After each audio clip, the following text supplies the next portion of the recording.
لوگ کہہ کے چلے جاتے ہیں کہ تو کچھ نہیں کر سکتا، تیرے نصیب میں صرف درد ہے۔ لیکن دوستو، جب انسان کے سب راستے بند ہو جاتے ہیں تب اللہ اپنا راستہ کھولتا ہے۔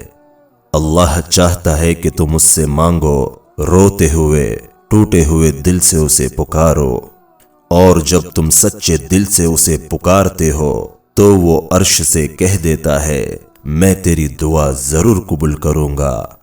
زخموں سے مت گھبراؤ، یہی تو نشان ہے کہ تم اب بھی زندہ ہو۔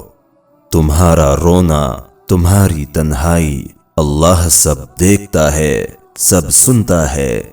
قرآن کہتا ہے فَإِنَّ مَعَ الْعُسْرِ يُسْرًا، ہر مشکل کے ساتھ آسانی ہے۔ آج اگر تم گر گئے ہو تو کل اٹھ جاؤں گے۔ اگر تمہاری دعاؤں کا جواب ابھی نہیں ملا تو سمجھ لو اللہ بہترین وقت کا انتظار کر رہا ہے۔ ہمت مت ہارو، تم اکیلے نہیں ہو، اللہ تمہارے ساتھ ہے ہمیشہ۔